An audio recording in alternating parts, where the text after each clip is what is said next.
প্রত্যেকটা কারারক্ষীদের যদি আগামী 72 ঘন্টার মধ্যে যদি ডোপ টেস্ট করা হয়, মনে হয় যে 2-1 বাদে 90% মানুষের মধ্যেই মাদকের উপস্থিতি পাওয়া যাবে। মাদক কিন্তু কারারক্ষীরা বহন করতে পারে, এটা অবাস্তব কোনো কিছু না।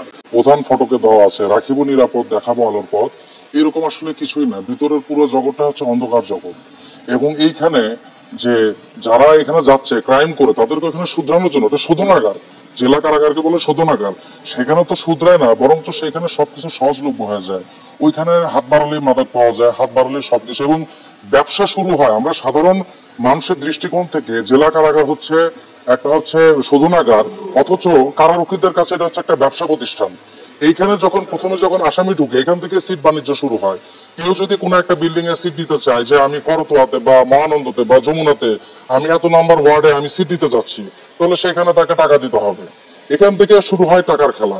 ভিতরে একটা ক্যান্টিন রাখা আছে, যেখানে সরকার থেকে যে খাবার যেটা দেওয়া হয় সেই খাবার এতটাই নোংরা এবং নিম্নমানের যে তরকারির ভিতরে উপরে বেগুনের পোকা ভেসে থাকে। তো ওটা কেউ খায় না, যার কারণে কি হয় যে গোসলের পানি, বাথরুমের পানি আর খাবার সব একসাথে ড্রেনের মধ্যে দিয়ে করতোয়া নদীতে চলে যায়। তো এইখানে যেটা ওরা বিজনেস চালায় সেটা হচ্ছে ক্যান্টিনটাকে বিজনেস হিসেবে দেখে। এখান থেকে প্রতিবেলা সকালে নাস্তা, দুপুরে গরুর গোস্ত, এরকম করে করে চলতে থাকে। মাদক তো এখানে মানে বলার বাহিরে। আর কারারক্ষী যারা আছে তারা আসলে বোঝা যায় যে আশপাশে যেগুলো দোকানপাট এগুলো দেখে বোঝা যায় যে তারা বেতন কয় টাকা পায় আর তারা গ্রামের বাড়িতে কয় টাকা পাঠায়। একজন মানুষের বেতন হয়তো 20,000, 25,000 বা 30,000, মাসের শুরুতে তারা টাকা পাঠায় 40,000, 50,000 টাকা। এটা অমুক নাম্বারে বিকাশ করেন, এটা অমুক নাম্বারে বিকাশ করেন। এক একটা দোকানের এক একটা লোকের প্রচুর টাকা বাকি আশপাশে নিকটস্থ দোকানে। এবং এই পুরো যে সিন্ডিকেটটা ঘটে এটা আসলে সবাই একে অন্যের সাথে জড়িত। কিছুদিন আগে আমাদের এখানকার জেলা কারাগারের একজন ড্রাইভার, সে ধরা পড়লো সোনা চোরা কারবার হিসেবে। সে ধরা পড়লো, তাকে এখানে সাজা দেওয়া হলো, সে 2 মাস জেল খাটলো। সে কিন্তু কারাগারে ছিল না, সে তার বাড়িতেই ছিল।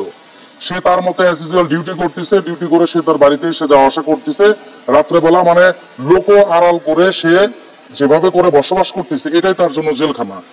কিছুদিন আগে একজন কারারক্ষী মারা গেল, সে কিন্তু মাদক সেবন করে মারা গেছে। যে মাদক সেবন করে সে হয়তো বা একটু হাইপার হয়ে অসুস্থ হয়ে সে হয়তো মারা গেছে, কারো চোখে পড়লে হয়তো বা হতো। ইদানিং শোনা যাচ্ছে যে রাত্রে 10টা থেকে 12টা থেকে যে কারারক্ষীরা যারা ডিউটি করে তার অধিকাংশ মাদকাসক্ত। এবং আমি মনে করি যে আসলে প্রত্যেকটা কারারক্ষীদের যদি আগামী 72 ঘন্টার মধ্যে যদি ডোপ টেস্ট করা হয়, মনে হয় যে 2-1 বাদে 90% মানুষের মধ্যেই মাদকের উপস্থিতি পাওয়া যাবে।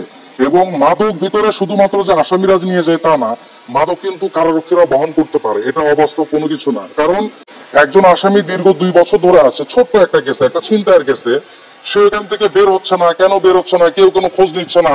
তার আত্মীয় স্বজন দেখা করতে আসে, দেখা করে তারা কি করে?